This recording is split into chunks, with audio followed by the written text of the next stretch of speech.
Hello everyone! Welcome and welcome back to my channel. So last video ko na-mention natin or napag-usapan natin yung mga requirements para sa mga magta-travel as tourist or for tourism yung travel. So for this video po, pag-uusapan naman po natin yung mga documents para sa mga overseas Filipino workers or sa mga kababayan nating OFW.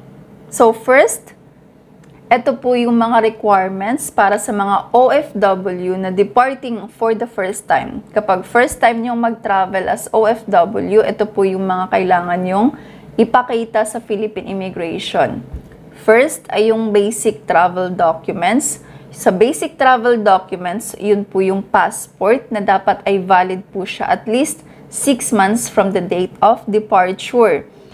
And number 2 na basic travel documents ay yung valid employment visa or work permit or any equivalent document. Number 3 na basic travel document ay yung boarding pass. So yung boarding pass ay makukuha po natin pag check-in po natin sa airlines. So, yun po yung basic travel documents. And next ay OAC or Overseas Employment Certificate, e-receipt, or OFW clearance. Next ay employment contract if necessary.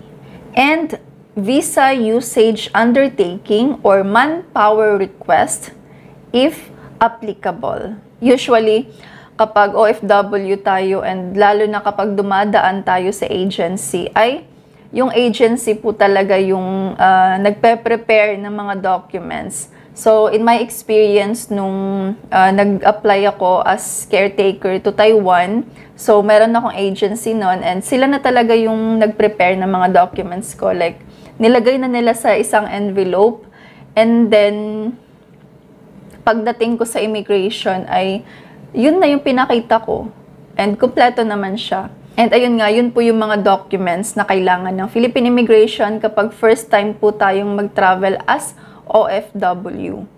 So now, eto naman po yung mga requirements para po sa mga balik manggagawa.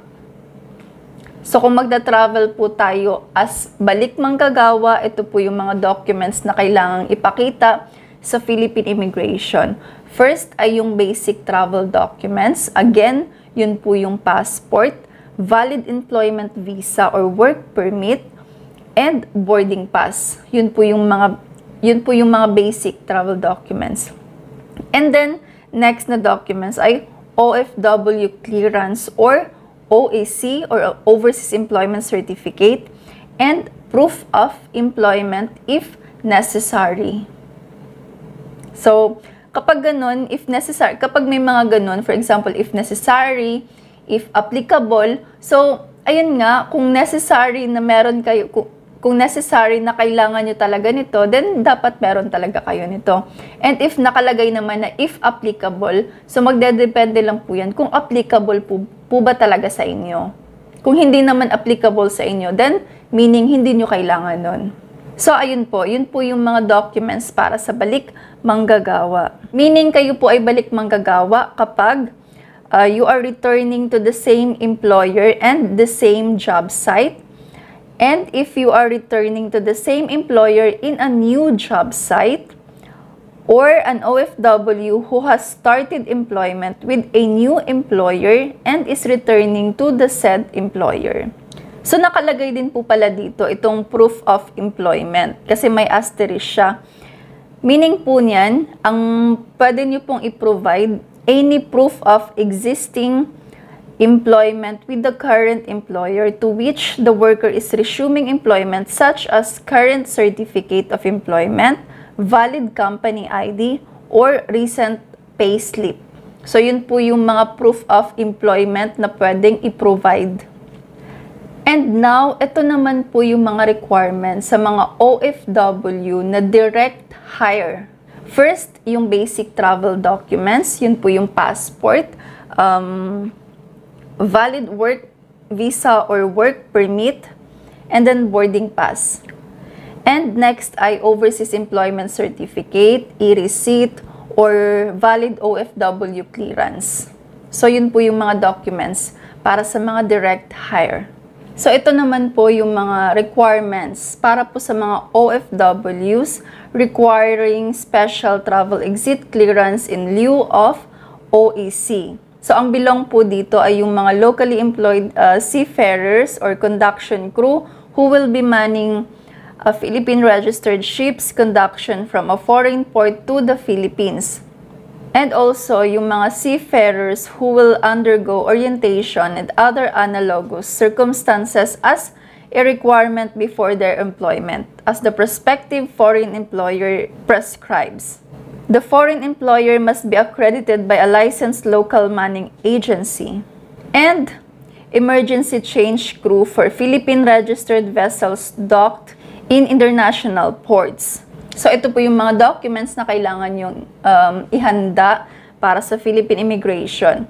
First, yung basic travel documents. Yun po yung passport, valid work visa or work permit, and boarding pass. And then, kailangan nyo ng special travel exit clearance. And now, ito naman po yung mga requirements sa mga OFW traveling to other countries during their vacation in the Philippines.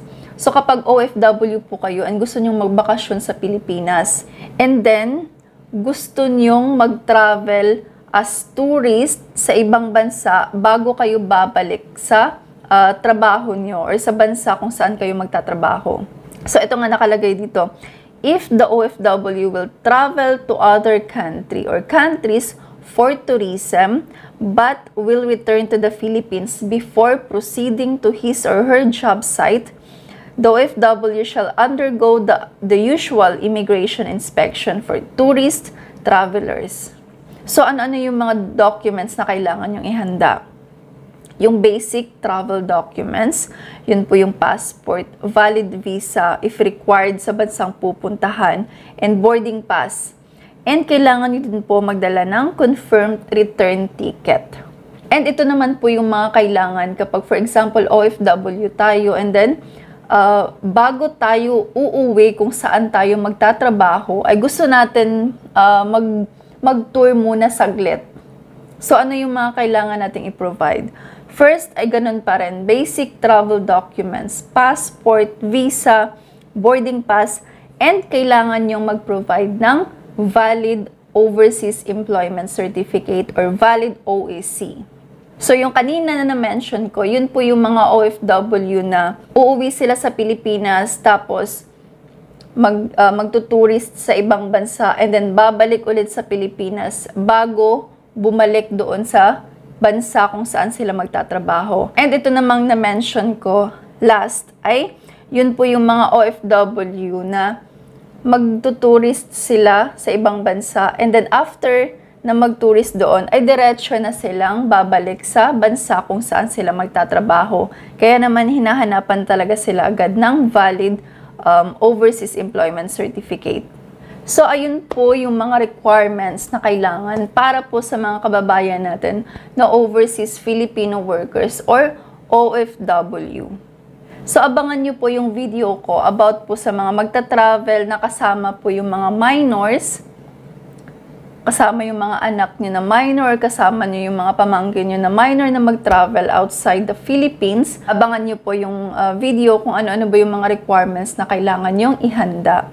So, kung meron po kayong mga questions, clarifications, or suggestions, i-comment nyo lang po. Thank you po for watching. Bye-bye!